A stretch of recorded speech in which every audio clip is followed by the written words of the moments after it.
Edward from reviewer.com. I have another interview here. This is with Carter Herrington. Carter is the partner of Kevin Carpenter from a previous interview. They are local artists and sculptors and really, really amazing people. Just phenomenal artists, and I had the great honor and privilege to be accepted into their home, which is also their studio. They have 3 different art studios in there.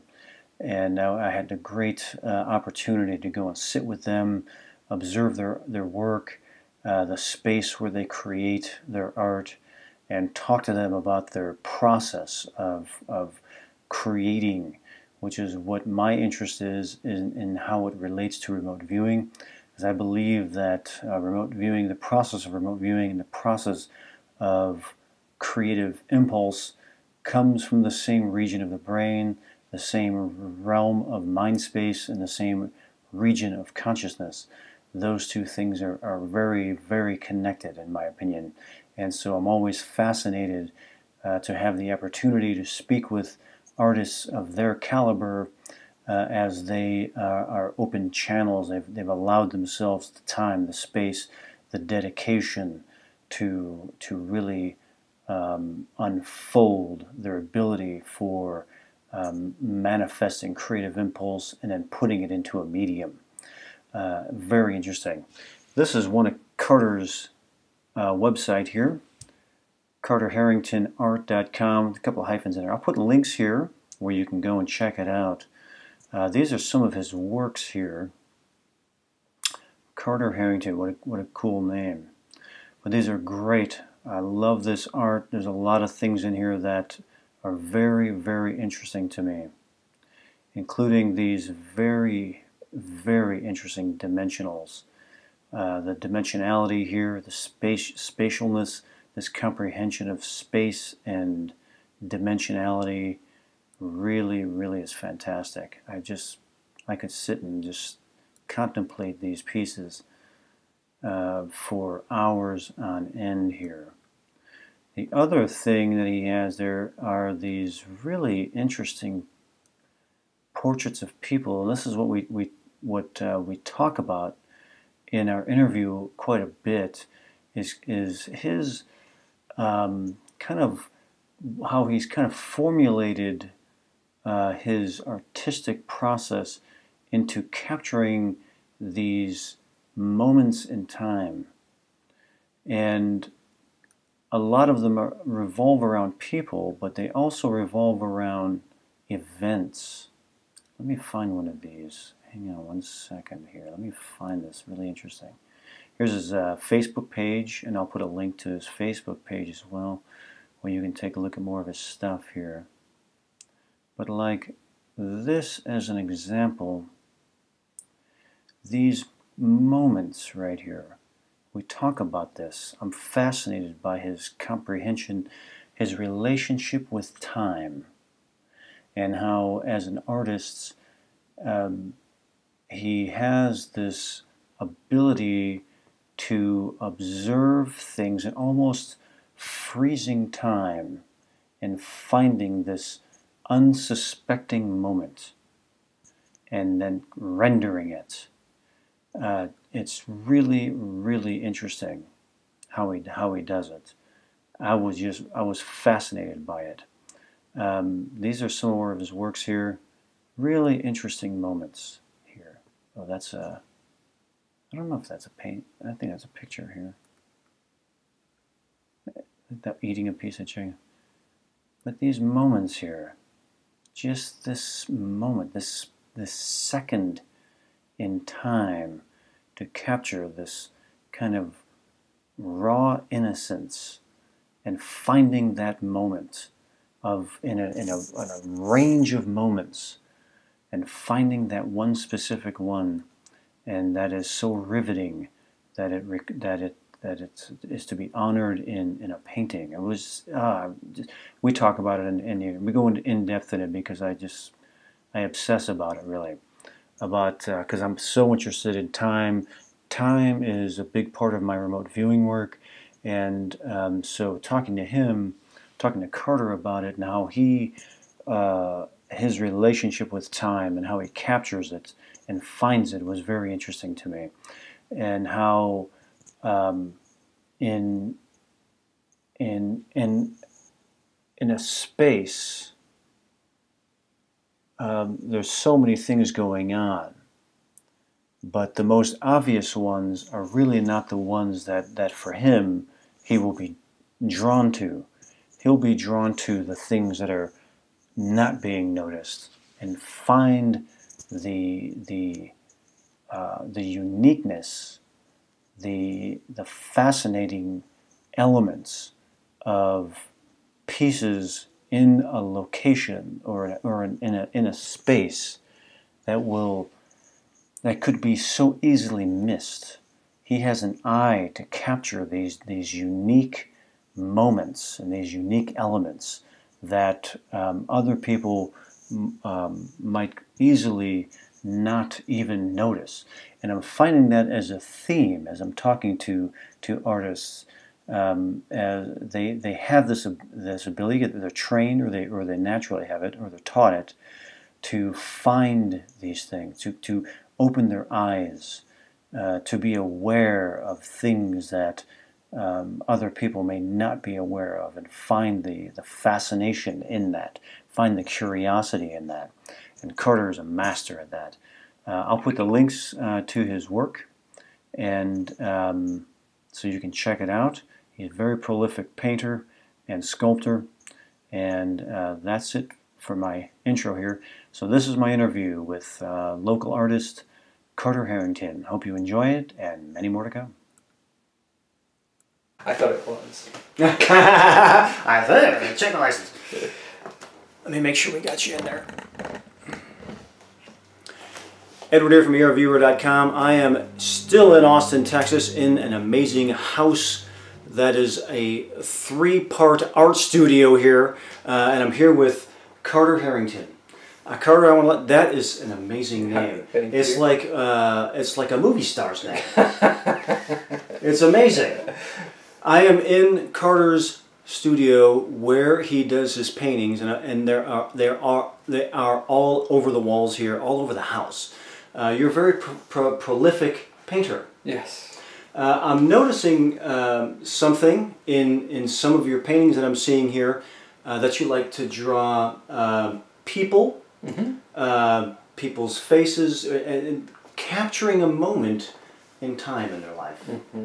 I'm curious about that because in a span of there's a lot of moments, but it seems like you're drawn to catch them in a specific moment, like maybe when it seems like, and tell me if I'm wrong, but it seems like capturing them in a moment where they don't know they're being observed. Oh, yeah. And you want to capture that, yeah. the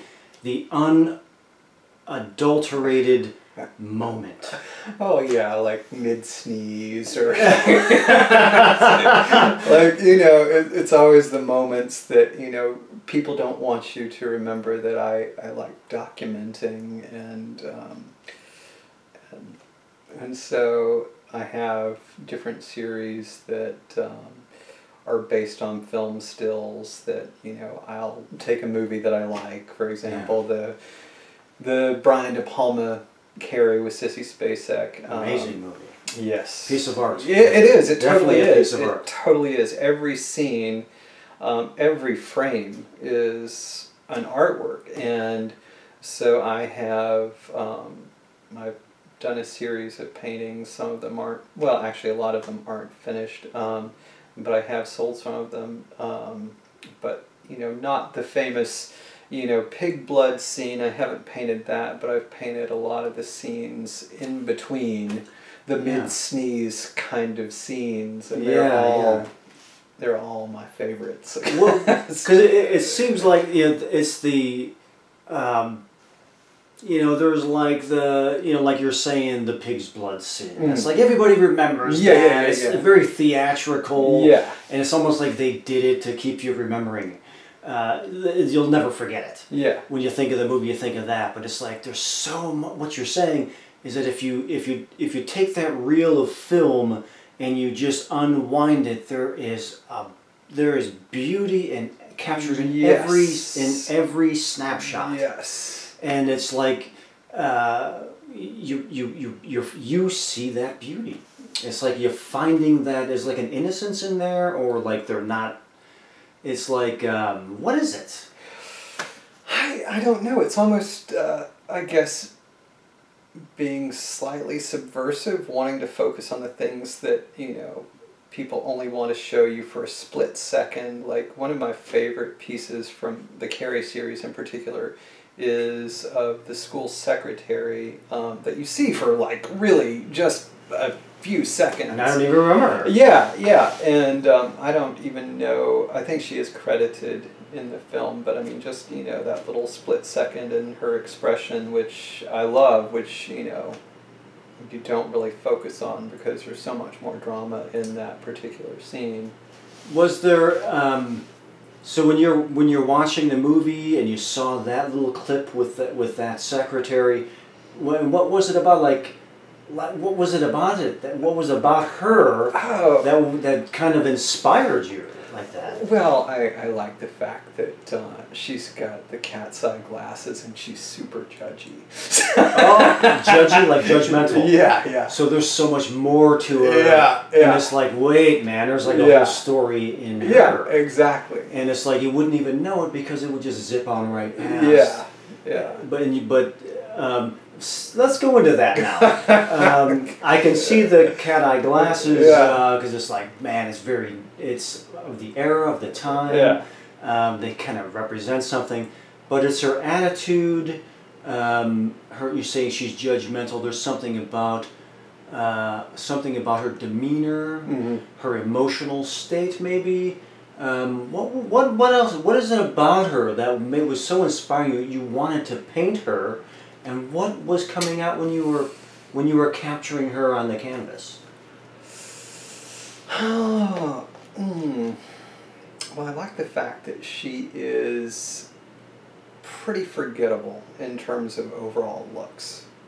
She's not, you know, one of the major faces, and I have no idea, who she is. But I do like those, and I like extreme faces as well, and extreme expressions, you know, like giant hairdos, or or like, you know, something really off. But I like the less documented. That's interesting to me. It's like you're. Obviously, she's in the scene because there's something interesting about her. Yeah. The writer, the filmmaker, De Palma, there was something interesting enough about that idea and that character to fit her in. Yeah. And it's like, if you didn't realize that, like if you have the eye for that, if you didn't have the eye for it, you would miss a very interesting piece of that movie. Yeah. And it seems to me like because I'm really fascinated by this. It seems like you're really into capturing a moment that would otherwise go on by. Mm-hmm. And I'm just interested in that because it has to do with time, and it has to do with seeing a potential that, and then grabbing that potential and pulling it out and say, I want to paint that. It's so fascinating to me. Yeah. Where do you think that comes from? Or when did you first get in? I mean, were you always that way when you started painting? Was it? Was the inspiration there? I've not really thought about this in any detail, but at this moment, I'm thinking that, you know, perhaps it's a self-reflective thing because, you know, so much of the time in settings, I'm not the most obvious person. I'm not seeking attention, but a lot of the people that are seeking attention are the ones that are least worthy of it.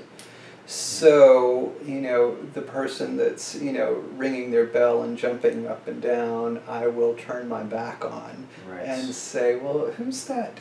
who's that cleaning up the buffet over there? They're interesting, you know. Yeah. And Yeah. so that's it. I mean, I guess it's you know, me seeing, you know, myself and other people, because when I was younger, you know, I've never been especially socially adept, I suppose, but then you know, I would take my sketchbooks with me and sit in the corner at parties and wait for, you know, the other person that was awkward to come over and sit down and say, well, what are you doing? What are you? Yes. And so I totally I don't mean to interrupt you, but it's fascinating what you're telling me, because it's that your art, that's your, what am I trying to say here? It's like, I'm so interested in what inspires the creative impulse.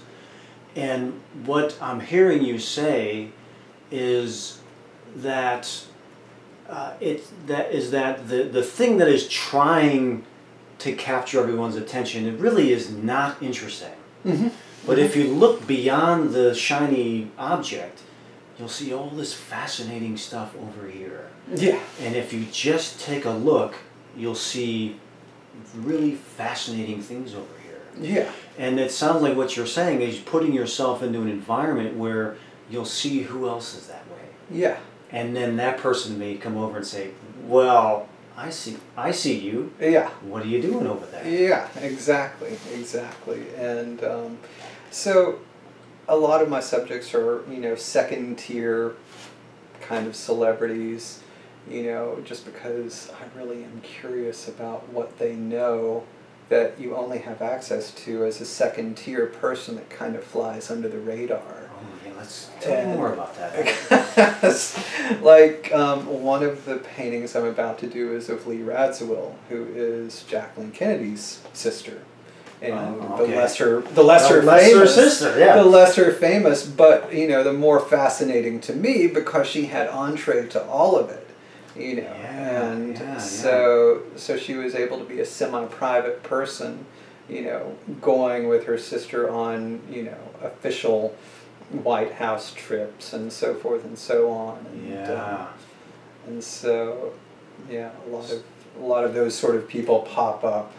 So it seems like, because the experiences she's had, but she's not tainted with celebrity. Yeah. But I still love Jackie Kennedy too. I've got Jackie Kennedy up there on the shelf that I sculpted. There you go. There you go. You can't miss her. Yeah. You have to. Her elegance and beauty. Is inspiring. Yeah. But I'm so interested in. And again, tell me if I'm off base here, but there's just something about it that's drawing me in. It appears in your work is people in a moment when they don't think they're being watched, or something like that. Mm-hmm. And what is in there? What is in that person? Do you think that is so interesting or inspiring to you? Well, I think everyone's voyeuristic to a degree. And, you know, my art allows me a reason to be voyeuristic that's not creepy, I guess. You know, like, well, I'm just watching you, I'm just looking at you because I'm thinking I might paint you, and that's much less threatening than, like, wow, your face is weird. But, you know, sometimes I'll just come right out and say, like, you have got the best, weirdest nose. Please don't take that the wrong way. I must paint it. Yeah. And so, yeah. It's like, it seems to me, and I'd like to get in, talk more about specific pieces if you want to. Sure. But I'm just kind of stuck on this idea that is really fascinating to me about your work and about the way your mind wraps itself in, or is hit with this creative impulse or inspiration in moments that may be perceived as unmemorable. And it seems tragic that that they would be perceived or culturally perceived as unmemorable. And it's like something that's been missed. Mm-hmm. It's like it's been missed, and it's like you don't want it to be missed. It's like, don't miss these magic moments. Like this one here, I just got to capture this one here. This is from one of your paintings from the movie Carrie. Mm-hmm. Let me get that on there. And it's just this moment in time from the movie, and I find it so fascinating because it was important enough to paint it, Mm-hmm. interesting enough to paint it. Mm-hmm. What were you thinking in that moment? Well, that was so similar to my teenage years. I was lucky enough to grow up in a time, and a place where there was quite a bit of freedom for teenagers to, just run around and be silly because there was nothing else to do in a small town. So, Yeah. A lot of weekends, everyone would just drive around and around in circles. You'd pile up all of your friends in your parents' car, and then Yeah. you'd just roll down the windows and yell at, whoever Yeah. you saw. And so there's a lot of nostalgia in that particular scene. And, even though I wasn't really, totally jazzed about that being the only thing to do, there's a great deal of nostalgia and, There's wow. a sense of freedom in there. Yeah, You're yeah. out and you're driving, and it's like... Yeah, and when I went back a couple of years ago to my hometown, it was on the weekend, and I was thinking, oh wow, this is going to be fun, seeing, all the kids doing their, circling around the Walmart parking lot, and that moment had passed. Kids don't do that anymore, I guess, because they're all, on the... Video game. They're all on their computers and their Yeah. telephones and so Yeah. forth. So They're missing these moments yeah. that are important enough to capture in a painting. I don't know if they're important enough to capture, but it's certainly, it's kind of like some things aren't important, but they just stick. It's like a kernel of popcorn is not important, but it's there, and you think about it, and you move it around and try to get at it with your tongue, and you're processing it. Yeah. It's like it's not important, but the pursuit of it might lead to something else. Right. I was looking for a toothpick, and then suddenly Here I am in this one. Yeah. Now I'm looking around and I'm seeing you have a range of things of styles of painting. Yep. And with the people. Mm-hmm. And then would this be abstract? Yes, I've got my more structured abstracts, and then I've got the freeform abstracts, and I also have my figural sculptures, and I have my sort of Louise Nevelson inspired wood assemblage constructions, and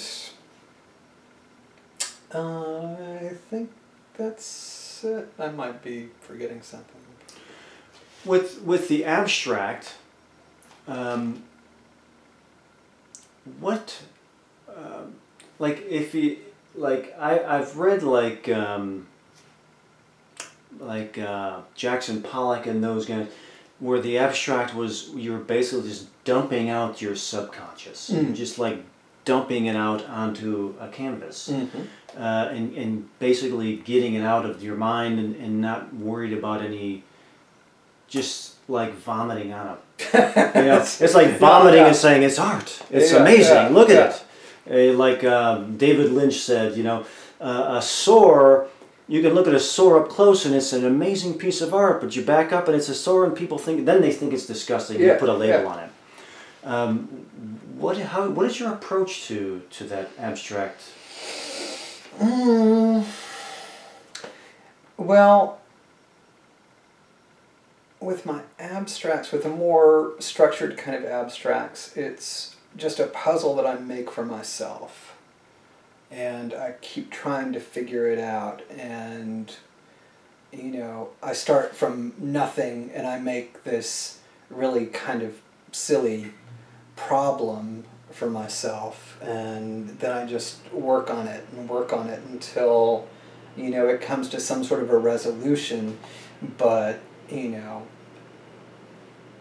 is it resolved? I don't know. I mean, you know, sometimes I'll go back to a piece years later and it'll, you know, need one stroke of, you know, one paintbrush stroke or something like that, or dots, you know. Right. And so basically I think it's just trying to figure out problems.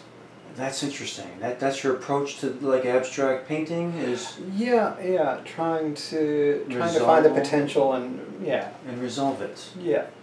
That's interesting. What is that? When did that come into your creative space? In the beginning of your creative? No, I've not actually been doing abstracts for too long. I mean, to be quite honest, I was always very creative, but I didn't really paint so much until I met Kevin in 2007, and neither of us watched television, and so that was, you know, the sort of initial common bond, and you know, we were both creative, but we'd had very little artistic output until we got together, and then it was, you know, just kind of like this chemical reaction, and suddenly we just started creating constantly, because, you know, one of the first things I told Kevin when I met him was, you know, I want someone that will be in the room with me that I don't have to talk to and it doesn't feel weird. And so it worked. And it worked. It's like, you know, we'll be in our separate studios ignoring each other and being perfectly happy. You know? That's interesting that because it's when you added the other element, did it like open more of a creative outpouring for you? Oh yeah, definitely. And describe that a little bit if you could. Did you feel like more inspiration or more ideas came through, or more possibilities? Yes, exactly. And the other thing is that, you know, for me, when I'm creating something, I definitely do take into account, you know, who would be the audience for this? And a lot of times it's like, well, there is no audience. I don't think anyone would get this. And so there have been some things that I just haven't created because I thought, well, this is just too narrow. No one's going to get this. But then when I met Kevin, a lot of things that I would have created but previously didn't, I started creating because I wanted to impress him, and, you know, I found a worthwhile audience. And then, you know, having gotten the idea expressed, then, you know, well, gee, if there is a larger audience, you know, we would show the pieces, and I would think, oh, no one's going to like this. This is silly. I'm not going to show this. But Kevin would say, no, show it, and it would sell. So, you know, that's interesting. So getting together, I guess, brought out my confidence artistically. And it's still a process. I'm not, you know, I don't think I'm a great artist at all. I think I'm an improving artist. I think I'm much better than I was in 2007. Yeah.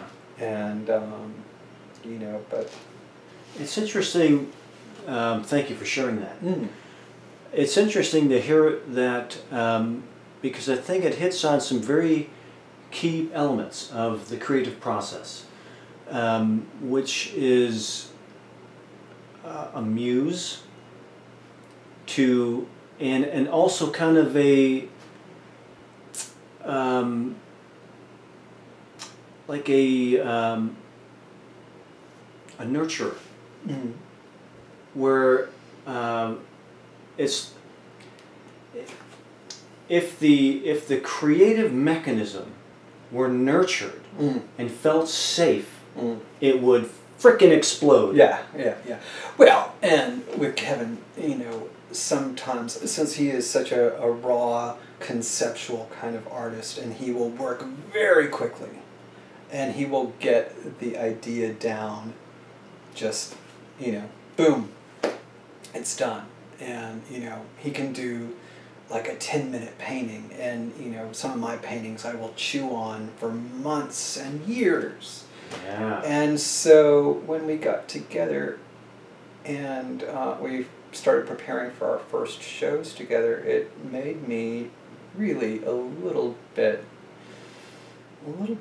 insecure, and it challenged me that he would just keep producing this stuff so fast, and so that challenged me to work a little bit faster. Of course, it pissed me off too, but you have your pace, and it's like, oh man, now I have to suddenly shift gear. And so yeah, it's it's. But it sounds like it's brought the next level of expression out of you, and it sounds like the two of you were just like, you kind of clicked into gear, and then it's like the faucet opened and the creativity started flowing. Yeah, because prior to meeting him, I think in my lifetime I had done probably maybe 100, probably more like 50 actual finished artworks. But since we've been together, the output has been in the hundreds, and the sales have been in I think a little north of 100. Yeah.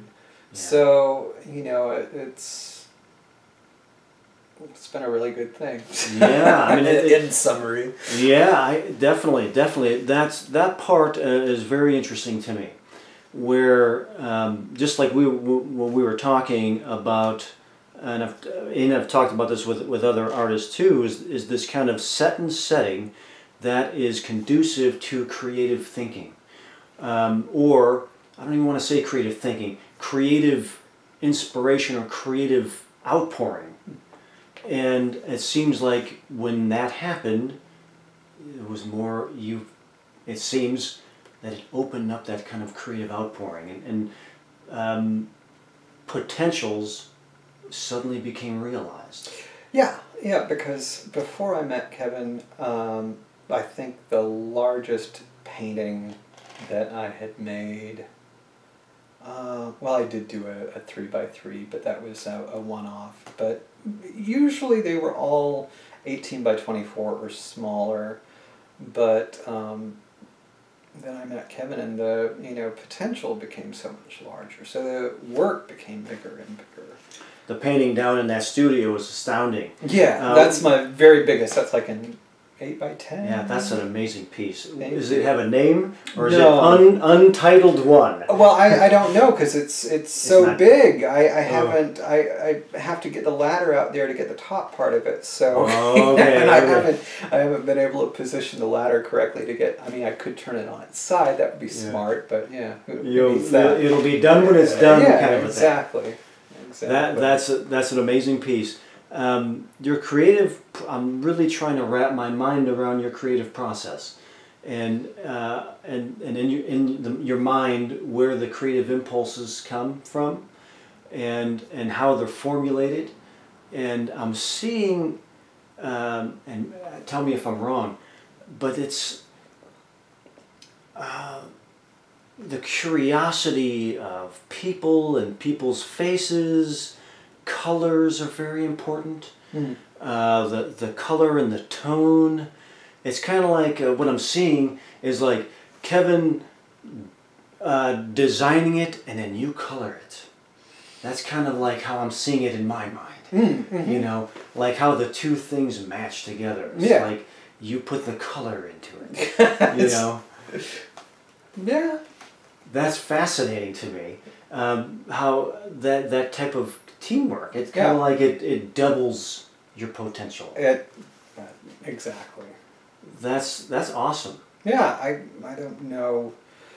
I really don't think that I would have reached the level artistically that I have reached without Kevin being a part of my life. I really don't think that would have happened, because so much of my life previously was focused on trying to fit in any capacity. And most of the time it just, I was always so uncomfortable that I'd just get drunk so that I could deal. I know, I did the same thing. And I did the same thing. And so many people from my past, they probably, only know me as the drunk me. Right. And I think a lot of artists have the same thing. So, it's really nice not having to become altered to relate to someone. Yeah. I think that is so important to creative potential, is a sense of safety. Yeah. If you feel safe enough to express the enormity of your potential, that is like when I'm looking at you and I'm talking to you and I'm looking at your paintings, and it's like, yeah, there's this human being here, but it's like this pulsating creative energy that just needs, and it's just like so much potential. It's like the sun beaming out all this potential, but it's like you have to feel safe enough to allow it to flow out without it being judged. It's curious to me that you found that secretary in that amazing movie of Carrie, where everybody's looking at the pig's blood and the knives and all that, but you see this person who's judgmental, and it's like, oh, that judgmental person is the kind of person that shuts down the creative flow. And it's like I'm gonna freaking paint you just to get back at your type or something like that. You know what I mean? When I'm looking at it, I'm feeling that. Yeah, I'll go with that. It's interesting to me, because what I see, and I see it in myself, I see it in other people, I see it in the world, that fear just closes that creative spigot. Judgment and those types of things just close it down, and they make it so it's just like it's so bottled up that you could explode. But if you get into the environment, because environments, I'm seeing it as so common with artists like you and artists I've talked about, the environment, creating an environment that is conducive to the outflowing of creative potential. And I can see it in here, and what you're talking about when you and Kevin started, you entered each other's circle and created your own space, and now you have that space and it's just flowing out. Yeah. Where do you see, what is your, if you could look at your creative potential with a full-on, turned-on, full blast, and there's nothing holding it up, what does it look like to you? Like some giant spraying of colors?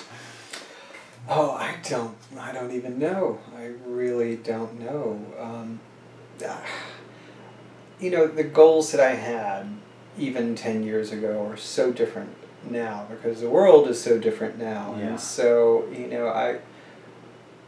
again, there's a lot of reluctance, with the world being so contentious, with people being so unhinged, what sort of expression can I put into the world, that will be robust enough to stand on its own, to withstand, any sort of criticism or, hammers, or who knows, people are crazy. Oh, yeah, absolutely. I completely understand what you're saying. So, it's a challenging environment, because there are certain paintings that I would have done, 10 years ago that I wouldn't even consider doing now.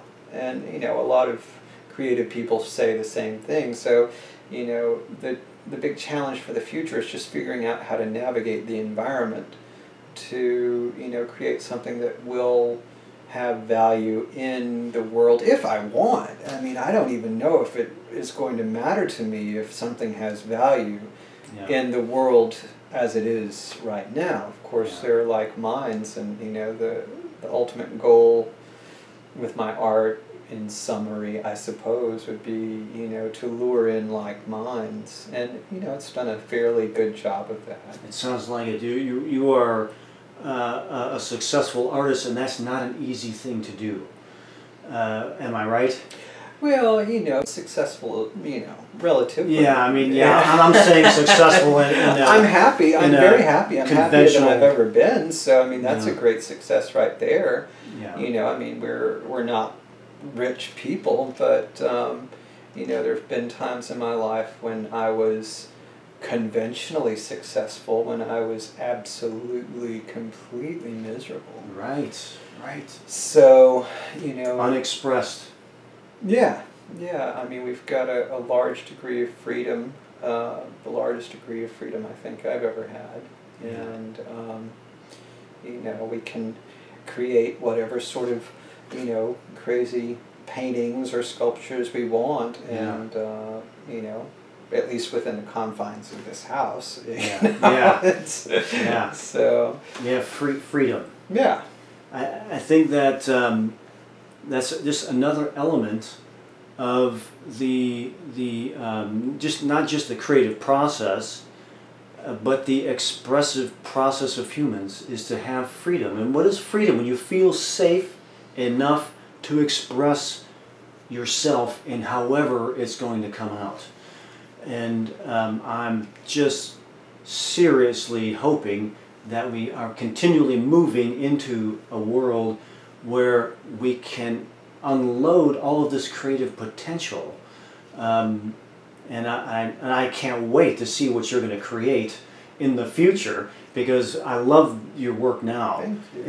It's very inspiring to me, and it's very interesting to me. I'm looking at I'm so curious about what's being captured in here. It's fascinating to me, and so the way I like to put it is, all of the potential, I hope it gets put out into a painting or a sculpture or something like that. It will. The world will be better off if it is, and I would be sad if it didn't.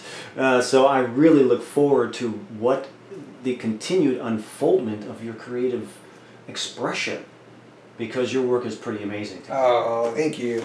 Yeah, absolutely. Thank you so much for letting me come into your awesome art studio here. And I'd like to kind of get a panorama here of your amazing work, because it's very cool. Let me make sure I can see what I'm seeing here. We got these paintings that are awesome. One of many easels here, where there's constantly something being worked on here. Let me unplug here. And these, I like that one. Very cool. Let me turn this around. All right, live from Austin, Texas, in an art studio home, where there are at least three art studios in here. Thank you so much, man. Thank you. It's been a real pleasure and an honor to speak with you. The pleasure is mine. More to come. All right.